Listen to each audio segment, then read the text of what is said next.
Hello friends, welcome back to VOWIAS. Welcome to the discussion of the mains test series, and this is part 3 of the third test where we are going to discuss from question number 11 to 15.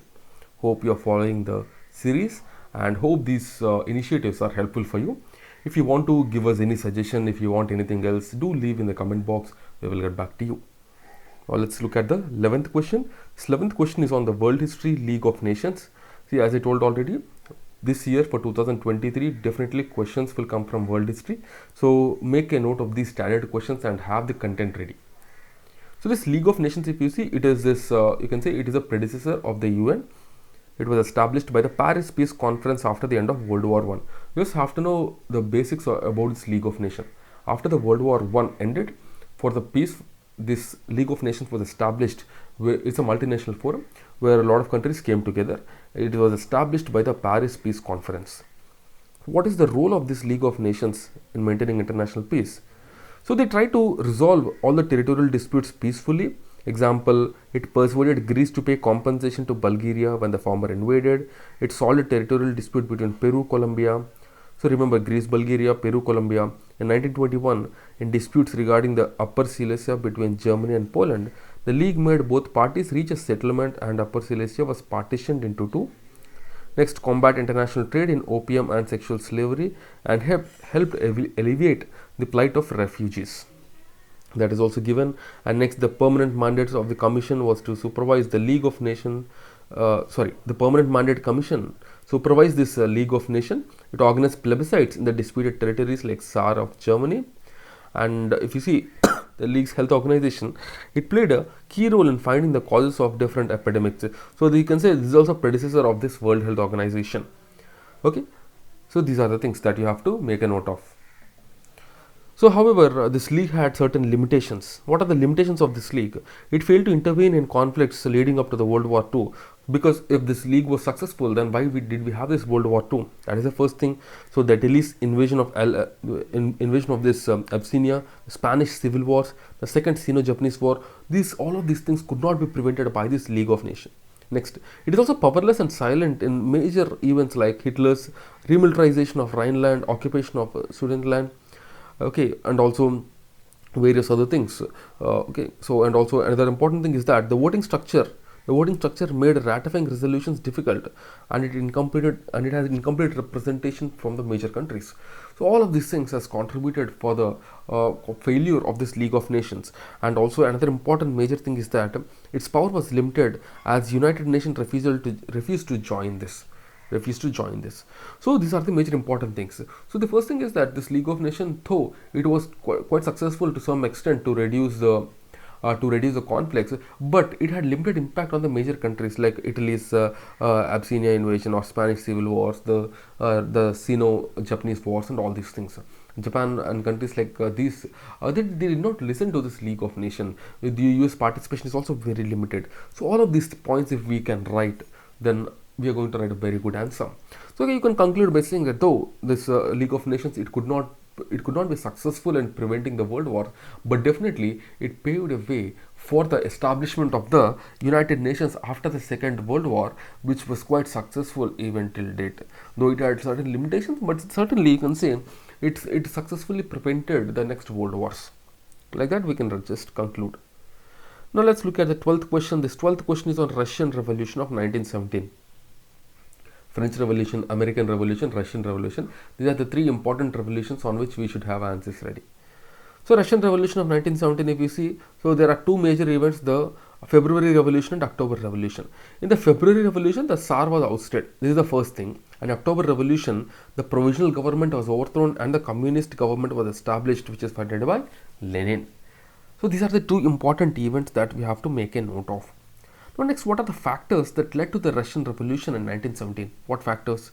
So the first is in 19th century Europe, the Europe was undergoing a total transformation, the social, economic and political transformation, but Russia still had the feudal autocratic rule of the Tsar. Next, the Russian capitalists with insufficient capital had to compete with the foreign invaders by reducing wages. The workers were working in tough conditions with no political rights. So this is the thing. Karl Marx, if you see, he has said that the revolution will begin in Europe But in fact, this revolution had begun in a country like Russia, where there was no capitalism back then. So, these are the major, you can say, major things which even today we cannot comprehend. Okay, right. So next one, two small holdings with no capital, heavy redemption dues on small holdings led to peasants' unrest. And also in Russia during that time there was huge inflation, the food scarcity, the high casualties due to the world wars. All of these things made the life of the people very difficult, and the liberal ideas of the West also had an impact. So what are these liberal ideas? The works of Tolstoy, Turingev, and the next important is that even the Karl Marx also had a huge impact. His ideology had a huge impact on the Russians. The Maxim Gorky, Buchanan, they also influenced these peasants. All these things culminated for the Russian Revolution. The theocratic rule of the Tsar, autocratic rule of this Tsar was overthrown. It was overthrown, and a new government was formed by the Bolshevik Party under the leadership of the Lenin. And then the USSR was established. So this is how it all culminated. The peasantry issues, the capitalist issues, the land issues, all of these things had an impact on the Russian Revolution. So also the private property was established. And the planning by the state was adopted to build a new technologically advanced economy. So, to a certain extent, the socialist school of thought came to influence the entire Russian Revolution.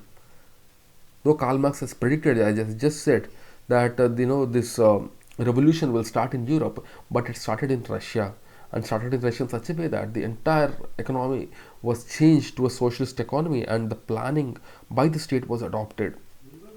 The formation of Comintern after the revolution enabled the international communist movement. The USSR was the first country in Europe to support the independence of all nations from the foreign rule. It provided impetus to the colonies struggling for national independence. So all of these things. So so Russia, to a certain extent, USSR, it was supporting all these countries. So that means it is trying to push its communist ideology, and this has led to the Cold War after the Second World War, you can say, to a certain extent. Right. So all the Cold War is about two ideologies, the capitalist and the communist, and that even today these are the ideologies that are ruling the world, or you can say these are the ideologies that are creating conflicts in the world. We can just put it like that. Right. So this is about the Russian Revolution. What are the factors that led to the revolution, and what is the outcome of this revolution? Right. So this is how we can write. Now let's move on to the next question, which is about the Harappan architecture. So in the Indus Valley civilization is one of the oldest civilization. You can say it is the oldest civilization in the entire world, which is even surviving today. So we can just start our introduction like that, and then we can move to the architecture. So it had a huge architecture, which was a combination of the modern and urban civilization. It had three. So the Harappan civilization had three types of buildings: the dwelling houses, the pillared halls, and public baths. It reflected upon modern planning in the following way. Like that, we can just write. And regarding town planning, we can write the cities were built on clear geometrical patterns. The roads were cut at right angles, very well laid out.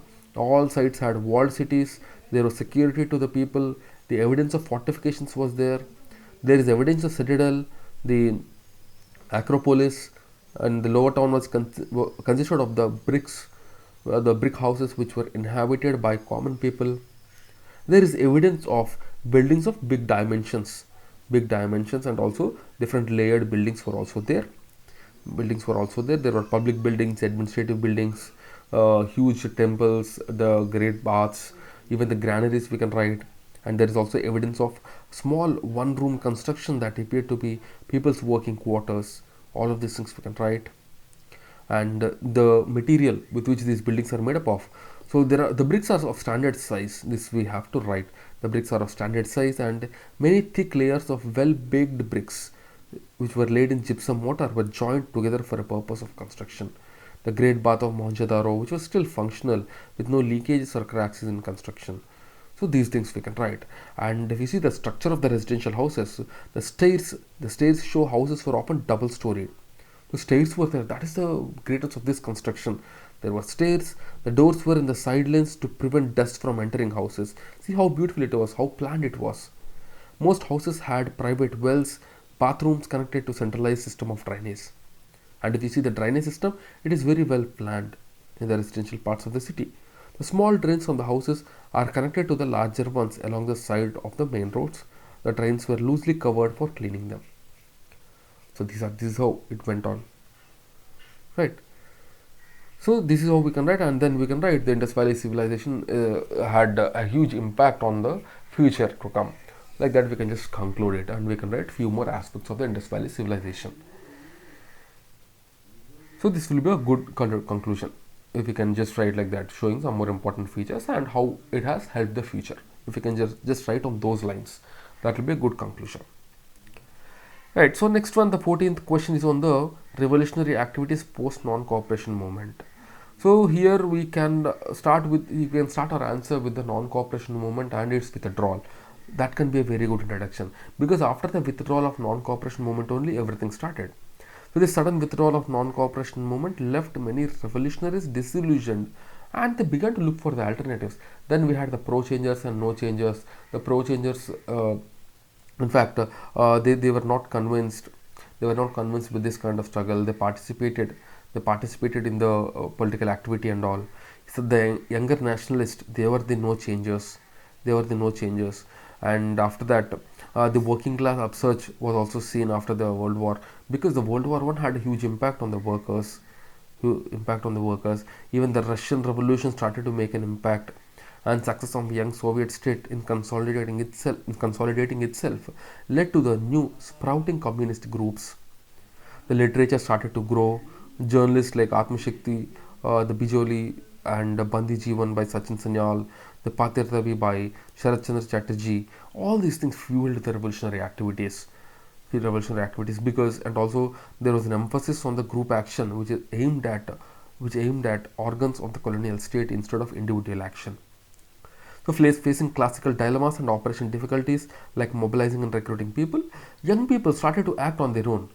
For example, Bhagat Singh, Rajguru, Sukhdev in the Punjab region and all, even in the Bengal region, Sachin Sanyal, all these people, they also started to act. Right. So for example, Chandrasekhar Azad, Bhagat Singh, Surya Sen, Preetalata Wadekar in the Bengal region, Kalpana Datta. So all of them started to act. So various revolutionary activities. Some of them hurled bombs. Some of them you can see, even in Punjab we can see Saunders, who was responsible for the killing of Lala Lajpat Rai, was also killed.